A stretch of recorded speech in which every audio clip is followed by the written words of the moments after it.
सम्मान्य सभामुख महोदय, मान्य सदस्यहरूले धेरै महत्त्वपूर्ण प्रश्नहरू उठाउनु भएको छ। म मान्य सदस्यहरूलाई धन्यवाद भन्न चाहन्छु सुरुमै। र एउटा प्रश्न धेरै मान्य सदस्यहरूले राख्नुभयो, त्यसको बारेमा म प्रश्न गर्न चाहन्छु। मैले बडो सरल ढङ्गले र इमानदारिताका साथ हाम्रो ऐन कानुनको व्यवस्था र प्रणाली चाहिँ राष्ट्रपतिद्वारा सरकारको नीति कार्यक्रम पढिसकेपछि छलफल त हुन्छ, तर कमा र फुलिस्टप पनि चेन्ज नहुने परम्परा छ। अहिले पनि त्यस्तो हुने स्थिति छैन भनेर मैले बडो इमानदार भएर भन्दाखेरि त्यसो भए किन छलफल गराएको त भनेर नेगेटिभ ढङ्गले मान्य सदस्यहरूले राख्नुभयो। मैले यहाँहरूको अगाडि यो पनि भनेको थिएँ कि म त यस्तो हुनु हुँदैन भन्ने पक्षको हो, तर अहिले नै मैले त्यसो गर्न सक्ने अवस्था छैन। त्यसको निम्ति राजनीतिक तहमा पनि र हाम्रो ऐन कानुनको व्यवस्थामा पनि परिवर्तन गर्न जरुरी छ। अर्को सालसम्म तपाईँ हामी सबै मिल्यौँ भने यो नीति कार्यक्रम परिमार्जन हुन सक्छ पो भने हो मैले। तपाईँ त उल्टो मैले सरल र इमानदार भएर यथार्थ भनेको कुरालाई प्रधानमन्त्रीले नै यसो भनेपछि त किन बोल्ने भन्नुभयो। त्यो त्यस्तो होइन। दोस्रो कुरा मैले के भनेको थिएँ भने यहाँ भएको छलफलबाट केही पनि हुँदैन भन्ने होइन, बजेट मार्फत कतिपय कुरा सम्बोधन गर्न सकिन्छ पनि भनेको थिएँ। यहाँ तपाईँहरूले उठाउनु भएका विषय, मान्य सदस्यहरूले गम्भीरतापूर्वक उठाउनु भएको विषयलाई बजेट वक्तव्यमा सम्बोधन गर्न पनि सकिन्छ। त्यसकारण यो छलफलको कामै छैन भन्न पनि हुँदैन, त्यो कुरा पनि मैले भनेको थिएँ। त्यसकारण यसलाई जे सत्य हो त्यही रूपमा चाहिँ बुझ्न म अनुरोध गर्न चाहन्छु। र अब सबै प्रश्नको एउटा एउटा उत्तर भन्दा पनि मूल विषयको बारेमा म जान्न चाहन्छु। अब पहिला मान्य प्रेम सुवालले राख्नु भएको छ सार्क बैठक बारे। यो बारेमा छलफल चलिरहेको छ। अनि भुटानी शरणार्थीको बारेमा र 32 सिटको बारेमा पनि उहाँले कुरा राख्नु भएको छ। मेरो गम्भीर ध्यानाकर्षण भएको छ। खोप विश्वविद्यालयको बारेमा मैले सकारात्मक जवाफ यस सम्मानित सदनमा अस्ति पनि दिइसकेको छु। मेरो सकारात्मक नै पहल हुने विश्वास दिलाउन चाहन्छु। अर्को मान्य सदस्य रघुजी पन्तले राख्नुभयो, अहिले भारत भ्रमणको बेलामा सिमानाको विषय, कालापानी लगायतका विषय उठ्छन् कि उठ्दैनन्, इपिजीको विषय उठ्छ कि उठ्दैन भनेर राख्नु भएको छ। यो विषयमा मेरो गम्भीर रूपले ध्यान छ। यी विषय उपयुक्त तरिकाले छलफलमा जान्छन्। अर्को चाहिँ यो पञ्चेश्वरको बारेमा के हुन्छ भनेर पनि उठाउनु भएको छ। पञ्चेश्वरको बारेमा छलफल चलिरहेको छ। सम्भवतः धेरै वर्षपछि पञ्चेश्वर परियोजना अगाडि बढाउने बारे एउटा नयाँ समझदारी हुन्छ भन्ने मेरो विश्वास छ र निकै सकारात्मक ढङ्गले छलफल चलिरहेको छ। यो अर्को चाहिँ मान्य सदस्य योगेश भट्टराईजीले राख्नुभयो, यो धर्मान्तरण बारे के भएको छ भनेर सोध्नु भएको छ। नेपाल सरकारको तर्फबाट गम्भीर ध्यानाकर्षण सहित अमेरिकी दूतावास मार्फत अमेरिकी सरकारलाई नोट पठाइसकिएको छ यो के हो भनेर। हवाई मार्ग एयर रुट लिने बारेमा गम्भीर रूपले मेरो भारत भ्रमणका सन्दर्भमा छलफल चलेको छ र यो पटक नेपालले एउटा अर्को नयाँ एयर रुट पाउने प्रबल सम्भावना छ।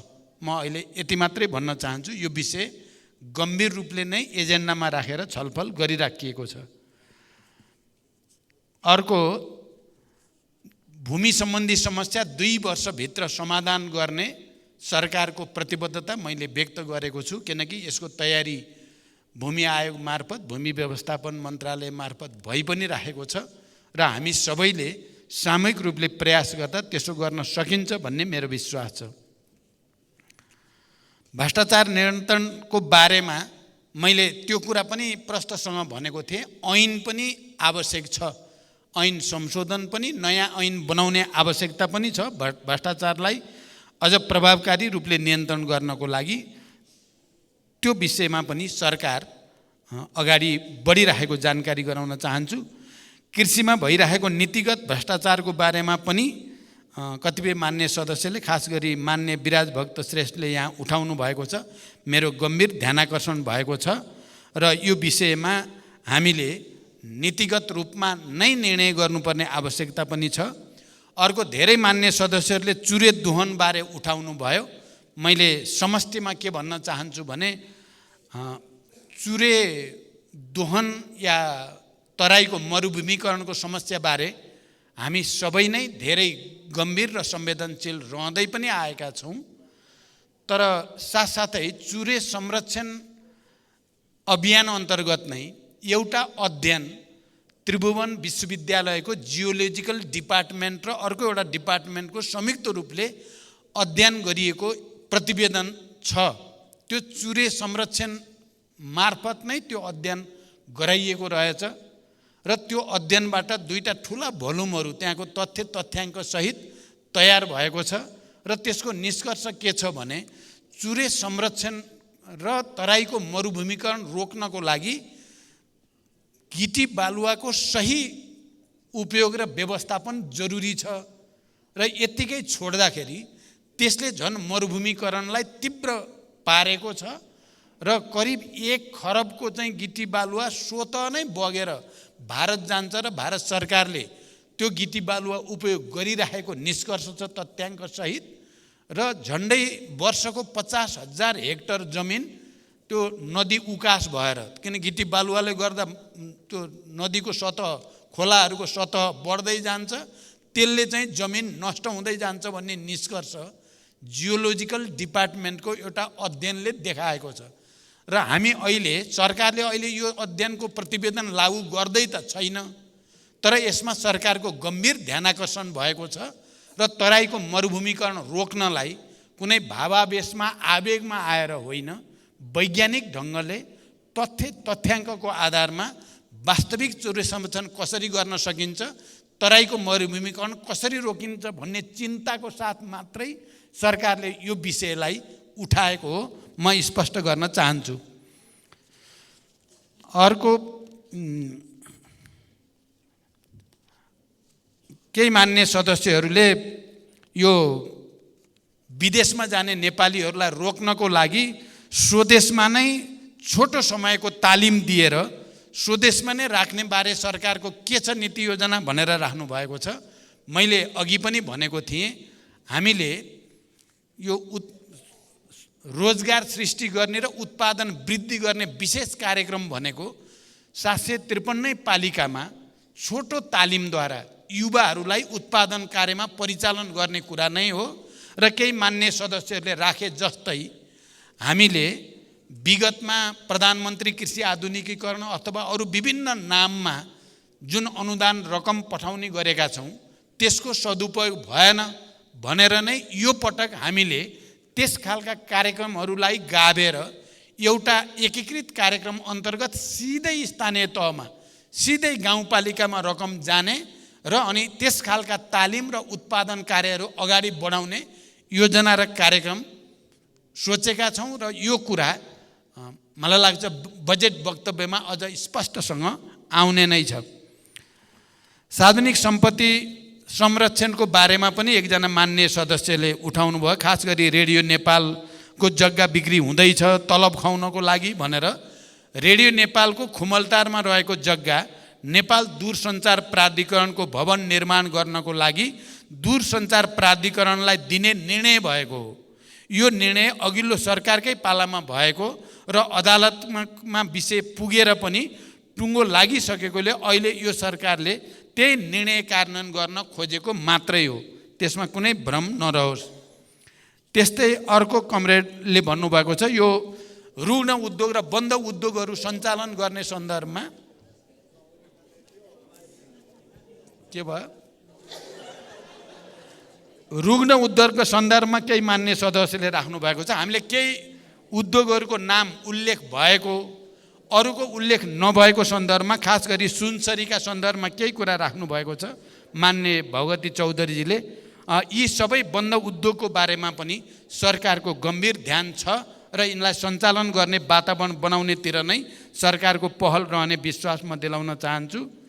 त्यस्तै मान्य मेटमणि चौधरीले भालुबाङ लगायतका जनतासँग लाल पूर्जा छैन, वर्षौँदेखि बसेको ठाउँमा भन्ने कुरा राख्नु भएको छ। यो कुरा मैले 2 वर्षभित्र भूमि सम्बन्धी समस्या समाधान गर्ने रणनीतिभित्रै पारिएको कुरा म स्पष्ट गर्न चाहन्छु। त्यस्तै मान्य गोकर्ण विष्टले नीति कार्यक्रम र बजेटको बिचमा 2 महिनाको ग्याप हुने गर्ने सुझाव आएको छ भन्ने कुरा राख्नु भएको छ। यो विषय मैले अघि पनि बडो प्रष्टसँग भनि नै सकेको छु। नीति कार्यक्रम र बजेटको विषयमा हामीले नयाँ ढङ्गबाट सोच्न जरुरी छ। ती सुझावहरू जो अध्ययनमा आधारित छन् तिनलाई गम्भीर रूपले ध्यान दिन जरुरी छ। सरकारले यसलाई पहल गर्ने विश्वास पनि म दिलाउन चाहन्छु।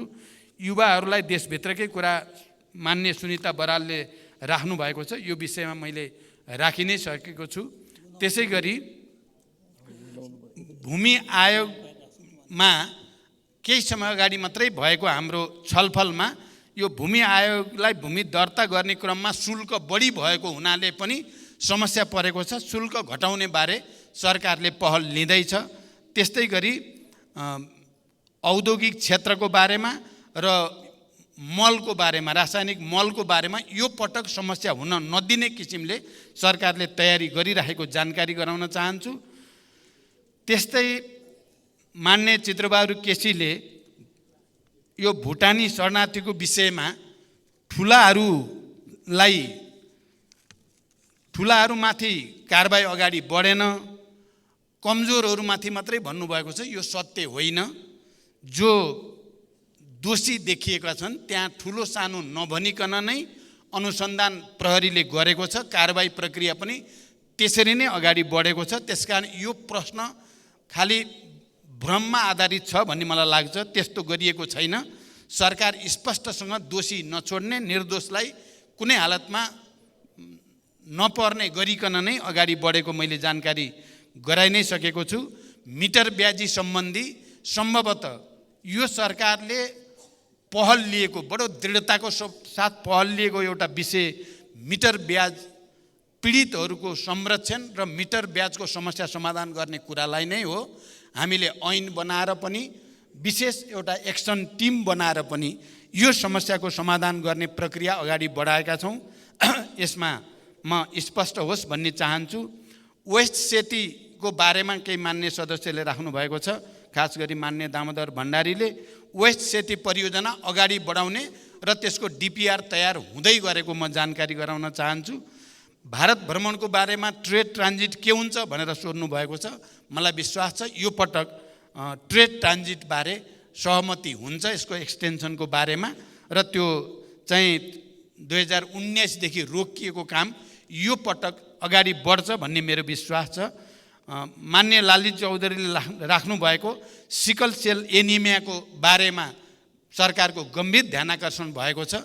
मलाई विश्वास छ बजेट वक्तव्यका सन्दर्भमा यसको सम्बोधन हुनेछ।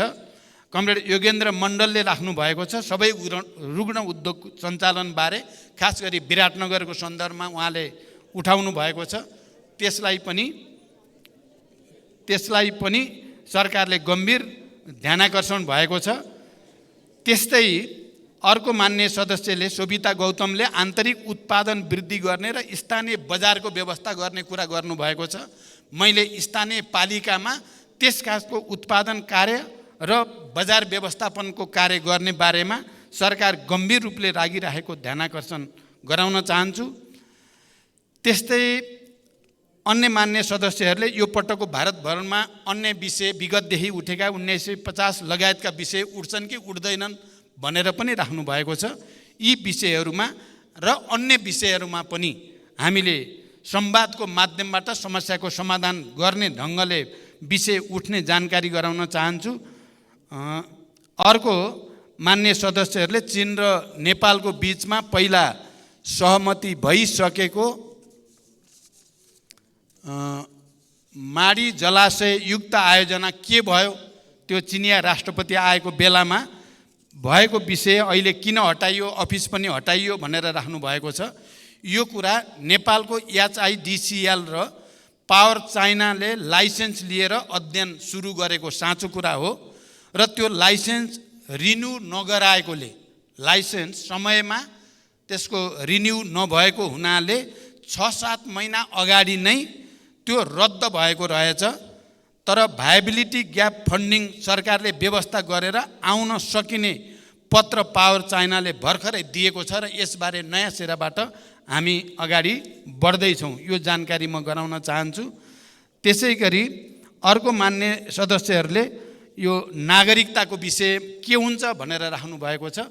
मैले अघिल्लो पटक पनि यो सम्मानित सदनमा नागरिकताको विषयमा भइरहेको छलफलबारे जानकारी गराएको थिएँ। यो कुरा साँचो हो कि अहिले हामीले यो नागरिकताको विषय अघिल्लो सदनमा दुई पटक दुवै सदनबाट पारित भएर राष्ट्रपतिकोमा पुगेको र राष्ट्रपतिको कार्यालयमा होल्डमा बसेको, त्यो खारेज पनि गर्ने प्रावधान पनि थिएन र फिर्ता गर्न सक्ने प्रावधान पनि संविधानमा थिएन एकपटक बाहेक। त्यसकारण त्यो होल्डमा रहेको स्थिति भएको हुनाले त्यसको खोजी कसले गर्ने भन्दा हामीले के सोच्यौँ भने जहाँबाट उत्पत्ति भएको हो त्यसैले खोजी गर्नु नै सबभन्दा बढी वस्तुवादी र वैज्ञानिक हुन्छ भन्ने निष्कर्षसहित उत्पत्ति क्याबिनेटबाट भएको त्यो नागरिकता विधेयकलाई क्याबिनेटले यथार्थ विगतको विवरणसहित राष्ट्रपति समक्ष त्यसलाई प्रमाणीकरणको निम्ति अनुरोध गर्ने निर्णय गरिएको छ र त्यो पत्र राष्ट्रपतिकोमा पुगेको छ र मलाई विश्वास छ राष्ट्रपतिले यसको प्रमाणीकरण गरेर नागरिकता सम्बन्धी विगतमा जे हामीले दुवै सदनबाट पारित गरेर पठाएका थियौँ त्यो समस्याको यो पटक समाधान हुन्छ भन्ने हामीले विश्वास लिएका छौँ।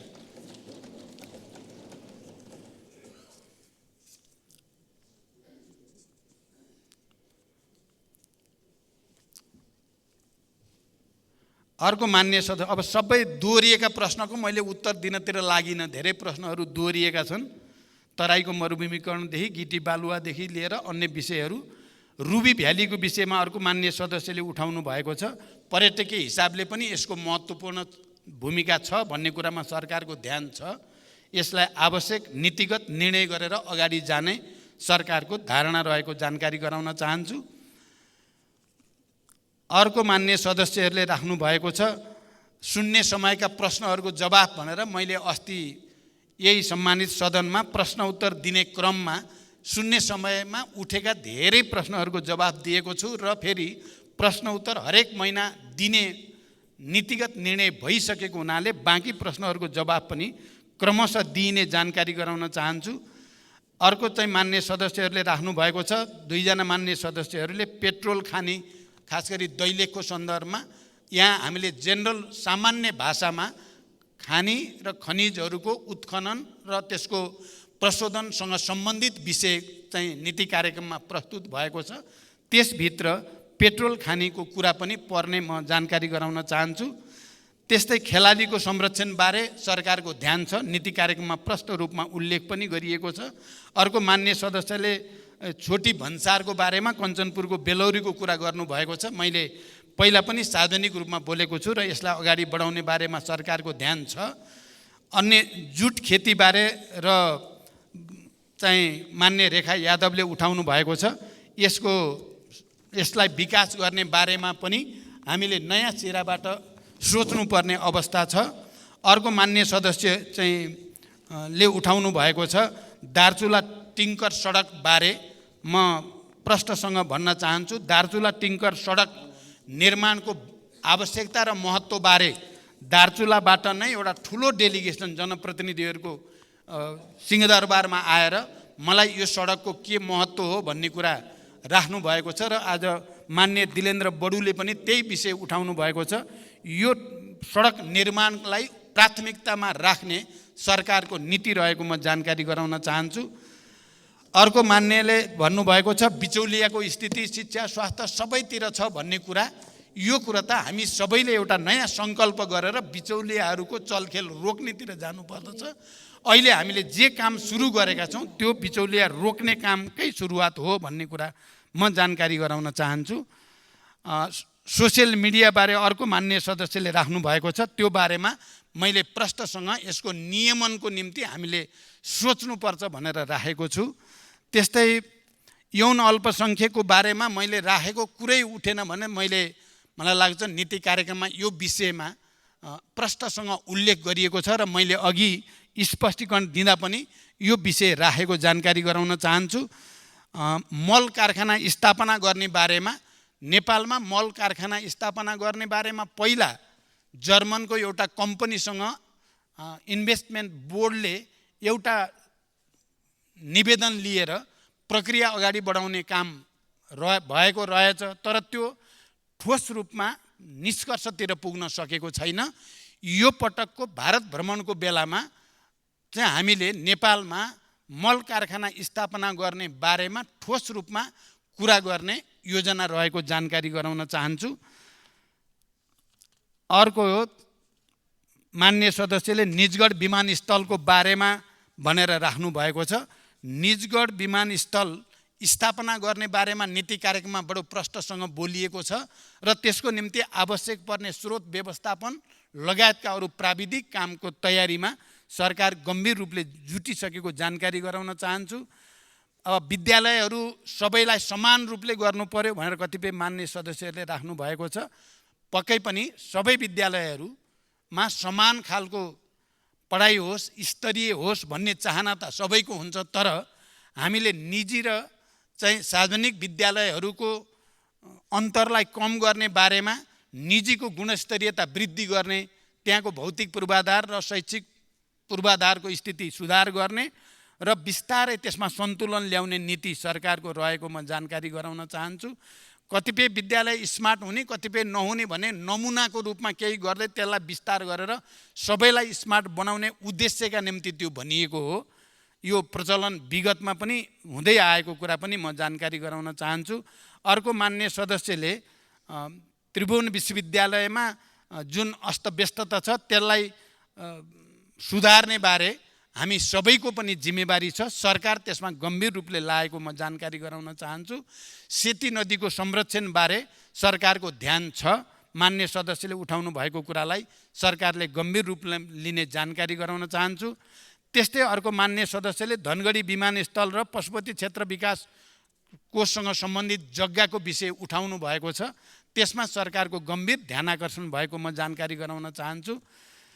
त्यस्तै अर्को मान्य सदस्यले ग्लोबल वार्मिङ र क्लाइमेट चेन्ज बारे सरकारको धारणा, मैले नीति कार्यक्रममा ग्लोबल वार्मिङको कुरा, क्लाइमेट चेन्जको कुरा हामी आफैले पनि देशभित्र र अन्तर्राष्ट्रिय मञ्चहरूमा पनि यो विषयलाई अझ जोड दिएर उठाउनु पर्ने कुरा उल्लेख गरिएको छ।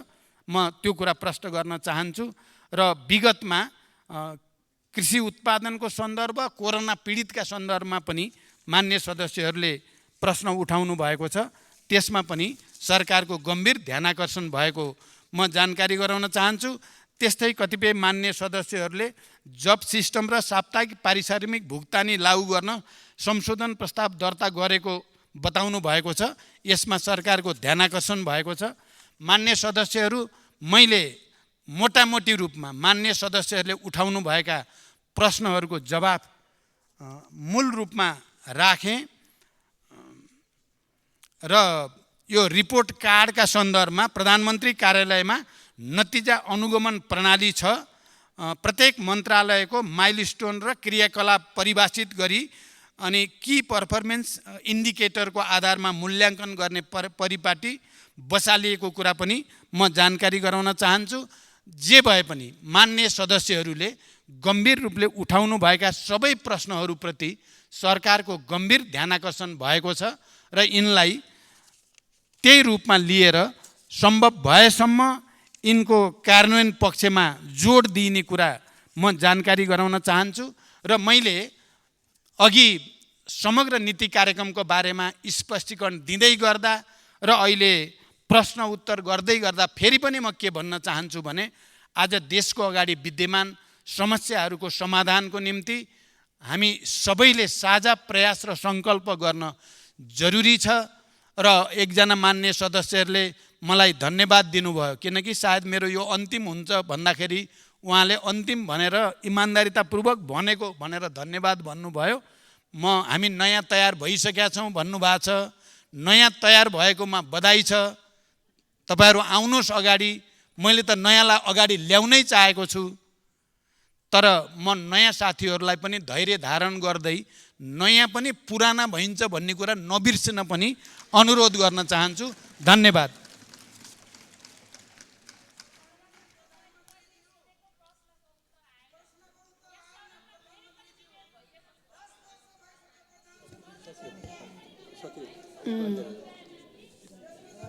माननीय सदस्यहरू,